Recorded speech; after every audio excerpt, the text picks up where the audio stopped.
अस्सलाम वालेकुम जी। अच्छा जी, कपल्स ने बार बार ये सवाल पूछा है कि कोई ऐसा तरीका बता दें, कोई ऐसी दवाई बता दें, कोई ऐसा प्रोसीजर बता दें जिससे वो बेबी बॉय कंसीव कर सकें, बेटा पैदा हो सके। आज की इस वीडियो में एक कुदरती तरीका आपसे डिस्कस करूंगा जो गारंटी है कि अगर आप उसको सही तरह से फॉलो कर लेते हैं तो बेबी बॉय ही होगा। आईवीएफ जैसे महंगे इलाज को आप भूल जाएंगे। नस्लों का आजमूदा नुस्खा है ये। एक खास किस्म की टेक्निक, एक खास किस्म का तरीका हम बिस्तरी के दौरान अपनाना होता है, और शोहर अगर कुछ खास चीजें खा ले हम बिस्तरी से पहले तो बेटा होने के चांसेस बढ़ सकते हैं। और ये ऐसे ही बातें नहीं हैं बल्कि साइंटिफिक चीजें हैं, साइंटिफिक टेक्निक है। एक साइंटिस्ट था शैटल्स, ये शैटल्स की थ्योरी है, शैटल्स के टिप्स हैं बेबी बॉय कंसीव करने के लिए जो कि बहुत कामयाब रहते हैं। आजकल जब आप जेंडर सिलेक्शन पे आ जाएं तो आईवीएफ का ट्रेंड है। आईवीएफ जब आप करवाने जाते हैं तो बहुत ही महंगा होता है, और 80% कपल्स जो आईवीएफ करवाते हैं, जेंडर सिलेक्शन करवाते हैं, उनमें से 80% कपल्स बेबी बॉय की ही डिमांड करते हैं कि बेटा पैदा हो। अब कौन सा तरीका है, कौन सी टेक्निक है जो आईवीएफ के बगैर जेंडर सिलेक्शन करने में आपकी हेल्प करेगी और आपको किसी महंगे प्रोसीजर की जरूरत नहीं पड़ेगी, यही डिस्कस करेंगे आज की इस वीडियो में। मेरा नाम है डॉक्टर ताहिर, चैनल है आपके लिए डॉक्टर हेल्पिंग हेल्थ। चैनल को सब्सक्राइब जरूर कर लीजिएगा। तो जिस थ्योरी की मैं बात कर रहा हूं उसे कहते हैं शैटल्स मेथड, शैटल्स थ्योरी। और इस शैटल्स मेथड के ऊपर, शैटल्स थ्योरी के ऊपर बेबी बॉय कंसीव करने के लिए मैंने आज से 4 साल पहले वीडियो बनाई थी, जिस वक्त सोशल मीडिया के ऊपर इतना ट्रेंड नहीं था कि लोगों को इस किस्म की अवेयरनेस नहीं दी जाती थी।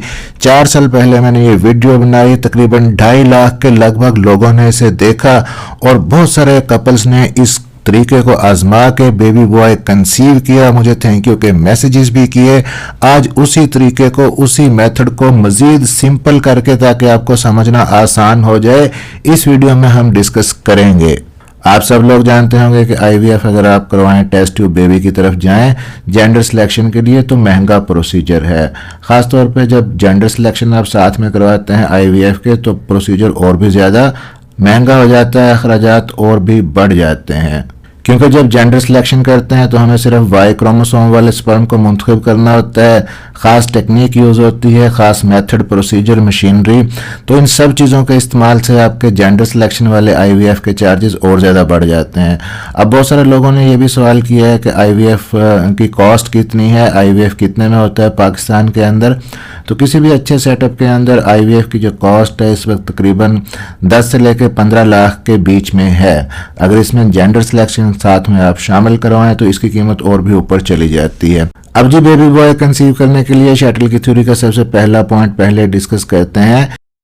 अगर आप चाहते हैं कि आपका होने वाला जो बच्चा है वो बेटा हो, तो आपको अपना जो रिलेशनशिप है, जो अज़दवाजी ताल्लुकात हैं, जो रिलेशनशिप आपने बनाना है, उसकी टाइमिंग ऐसे रखनी है कि ओवुलेशन से तकरीबन 12 घंटे पहले आप इंटरकोर्स करें तो ज़्यादातर इम्कानात होंगे कि बेबी बॉय होगा।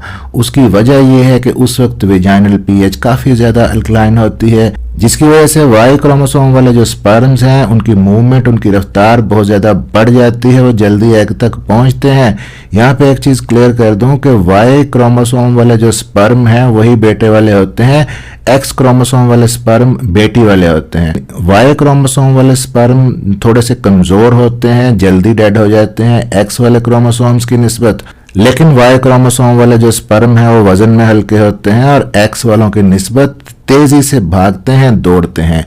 तो पहली चीज तो यह है कि ओवुलेशन से 12 घंटे पहले इंटरकोर्स किया जाए। इसी तरह अगर ओवुलेशन होने के बाद 12 घंटे के अंदर अंदर इंटरकोर्स किया जाए तो भी बेबी बॉय होने के चांसेस बढ़ जाते हैं, क्योंकि ओवुलेशन से 12 घंटे पहले और 12 घंटे बाद, यानी कुल मिला के 24 घंटे के दौरान विजाइना की जो पीएच है वो सबसे ज्यादा अल्कलाइन होती है, और इस अल्कलाइन पीएच के अंदर वाई क्रोमोसोम वाले स्पर्म्स अच्छे से मूव करते हैं, जल्दी से आगे बढ़ते हैं। अब इसके लिए लेकिन आपको करना क्या होगा कि आपको पता हो कि आपका ओवुलेशन डे एग्जैक्ट आने वाला है, तभी आप उससे 12 घंटे पहले या 12 घंटे बाद इस पीरियड के दौरान आप मिल सकती हैं अपने हस्बैंड के साथ। तो ओवुलेशन डे का कैसे पता चलाना है कि अगर तो आपका साइकिल रेगुलर है, हर 28 दिन के बाद आपको मेंसेस आते हैं, तो अगले पीरियड की जो डेट आपकी आने वाली है उसमें से 14 दिन माइनस कर दें, जो डे बनेगा वो आपका ओवुलेशन का दिन होगा। तो उस डेट से 12 घंटे पहले भी आप इंटरकोर्स करें, 12 घंटे बाद भी इंटरकोर्स करें। अब कुछ खवातीन में लेकिन साइकिल एग्जैक्ट 28 दिन का नहीं होता, थोड़ा लंबा होता है, किसी को 30 दिन या 32 या 34 दिन के बाद अगर माहवारी आती है, लेकिन उनकी माहवारी रेगुलर है, यानी कि आते 30 या 32 34 दिन के बाद हैं, लेकिन हर दफा उनको उतने ही दिन के बाद मेंसेस आते हैं, यानी कि फिक्स साइकिल है अगरचे लॉन्ग है, तो वो भी अपनी जो डेट है अगले मेंसेस की आने वाली उससे 14 दिन पीछे आ जाएं कैलेंडर को देख के, वो जो डेट बनेगी वो उनका ओवुलेशन डे होगा। तो ओवुलेशन डे निकालने का तरीका आपको बता दिया, लेकिन कुछ और अलामात भी आपकी बॉडी के अंदर आती हैं, उनसे भी आप पहचान सकती हैं कि आपका ओवुलेशन डे आने वाला है, ताकि उसके हिसाब से आप मिलें 12 घंटे पहले और 12 घंटे बाद, ताकि बेबी बॉय हो। वो कुछ सिग्नल्स होते हैं, कुछ अलामात होती हैं जो आपकी बॉडी आपको देती है। तो उसमें एक तो ओवुलेशन का पेन आपको हो सकता है, पेट के एक तरफ दर्द महसूस होता है, हल्का सा प्रिकिंग टाइप, ये इस बात की निशानदेही होती है कि शायद आपकी ओवुलेशन हो रही है। तकरीबन पीरियड्स के 14वें दिन पे आपको इस किस्म का पेन होता है, इसे ओवुलेटरी पेन कहा जाता है, तो इसको भी आपने नज़रअंदाज नहीं करना। दूसरी अलामत ये होती है कि ब्रेस्ट में टेंडरनेस महसूस होती है, हाथ लगाने पे दर्द महसूस होता है ब्रेस्ट के अंदर, और आपका जो विजाना का डिस्चार्ज है ज़्यादा वाटरी हो जाता है, ज़्यादा चिपचिपा हो जाता है, बिल्कुल ऐसे जैसे अंडा तोड़ने पे उसकी सफ़ेदी होती है, इस तरह का हो जाता है। तो इस तरह का डिस्चार्ज अगर हो रहा है तो ये भी इस चीज़ की अलामत है कि आपका ओवुलेशन डे करीब है। इसी तरह एक चीज़ होती है बेजल बॉडी टेम्परेचर, जिसमें रोज़ाना सुबह उठने से पहले, बिस्तर से उठने से पहले आप अपनी बॉडी का टेम्परेचर नोट करती हैं। जिस दिन टेम्परेचर आपका बढ़ा हुआ होता है तो इट मीन्स कि ओवुलेशन डे आपका है। अगर उसी दिन टाइमिंग के हिसाब से आप, जो मैंने आपको बताया, इंटरकोर्स करें तो बेबी बॉय होने के चांस बढ़ेंगे। अब शटल की थ्योरी का पहला पॉइंट था जी, हमने जो डिस्कस किया कि ओवुलेशन डे से 12 घंटे पहले इंटरकोर्स करें और ओवुलेशन डे के 12 घंटे बाद इन 24 घंटों को अवेल करें तो बेबी बॉय होने के चांसेस बढ़ेंगे।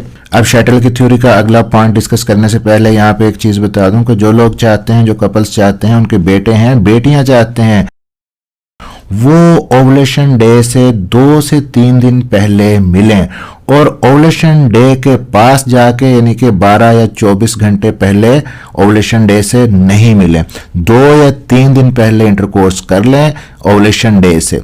तो उससे ये होगा कि जो स्पर्म अंदर गए हैं, पहले से पड़े हैं, उनमें जो एक्स वाले जो क्रोमोसोम वाले स्पर्म्स हैं वो जल्दी डेड नहीं होते, वाई वाले डेड हो जाते हैं। तो इसलिए जब ओवुलेशन डे आता है तो एक्स वाले स्पर्म पहले से अंदर पड़े होते हैं और बेटी होने के चांस ज़्यादा होते हैं।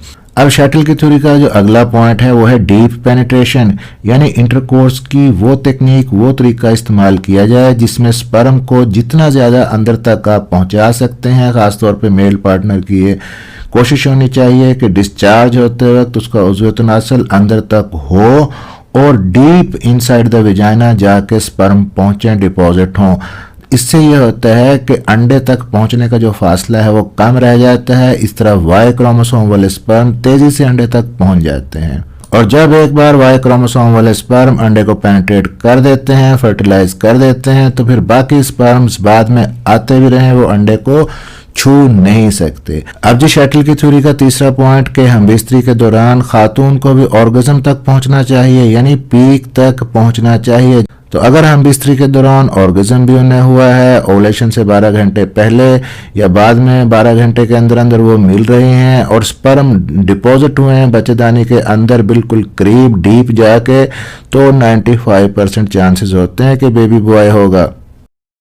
क्योंकि जब ऑर्गेज्म होता है किसी भी खातून को तो एक तो वजाइना की जो पीएच है मजीद अल्कलाइन हो जाती है, तेजाबियत ख़त्म हो जाती है, और दूसरा जो मसल्स कॉन्ट्रैक्ट करते हैं, सुकड़ते हैं वजाइना के बच्चेदानी के ऑर्गेज्म की वजह से, उससे स्पर्म तेजी से ऊपर की तरफ जाते हैं। अब जो चौथा पॉइंट शटल ने बताया मर्दों के लिए कि मर्दों को अपने स्पर्म्स की क्वालिटी को अच्छा करना होता है, स्पर्म्स की हिफाजत करनी होती है। अब बहुत ज़्यादा वीडियोस मैंने इसके ऊपर ऑलरेडी बनाई हैं कि अगर बहुत ज़्यादा टाइट कपड़े आप पहनते हैं, टाइट जीन्स पहनते हैं, टाइट अंडरवेयर पहनते हैं, तो ये हीट जो है आपके स्पर्म्स को नुकसान देती है। टेस्टिकुलर एरिया के अंदर हीट कम होनी चाहिए। इसी तरह गोद के अंदर लैपटॉप वगैरह यूज़ ना करें रख के, जिससे टेस्टिस को डायरेक्टली हीट का एक्सपोजर हो। जो लोग हॉट शावर लेते हैं, सोना बाथ लेते हैं, वो इससे परहेज करें ताकि स्पर्म्स और क्रोमोसोम की सेहत बेहतर रहे। तो इसलिए अपनी डाइट और जिस्म के दर्जा हरारत को नॉर्मल रखें, बहुत ज़्यादा गर्मी ना होने दें, ख़ासतौर पे मर्द, ताकि वाई क्रोमोसोम्स की सेहत मुतासर ना हो और बेबी बॉय के चांसेस बढ़ें। डाइट के हवाले से भी कुछ ऐसी ग़िज़ाएँ हैं जो आपके सीमन को ज़्यादा अल्कलाइन रखती हैं, तो उनमें पोटेशियम रिच जो फूड होते हैं वो आप ज़्यादा लें, जैसा कि ब्रोकली है, दालें हैं, केला है, कलेजी है, सिट्रस फ्रूट ले सकते हैं। तो ये आपके सीमन के माहौल को अल्कलाइन रखेंगे। और इसके बरक्स अगर आप डेयरी प्रोडक्ट्स बहुत ज़्यादा खाते हैं, बहुत ज़्यादा मसालेदार खाने खाते हैं, तो उनसे आप परहेज करें। और इसी थ्योरी के अंदर एक और बहुत ही इंपॉर्टेंट टिप यहाँ पे मर्दों के लिए ख़ास तौर पे, कि अगर वो हम बिस्तरी करने से पहले 1 कप कॉफ़ी का पी लेते हैं या डार्क चॉकलेट खा लेते हैं, तो इससे भी वाई क्रोमोसोम को बूस्ट मिलता है और बेबी बॉय कंसीव होने के चांसेस बढ़ जाते हैं। तो हमने इस वीडियो के अंदर शैटल की थ्योरी के जो 4 पॉइंट डिस्कस किए हैं, इनको फॉलो कीजिए, यकीनन आप बेबी बॉय कंसीव कर सकेंगे। मिलते हैं इसी तरह की अगली किसी इन्फॉर्मेटिव वीडियो के अंदर। अपना ख्याल रखिएगा, दुआओं में याद रखिएगा। अल्लाह हाफिज़।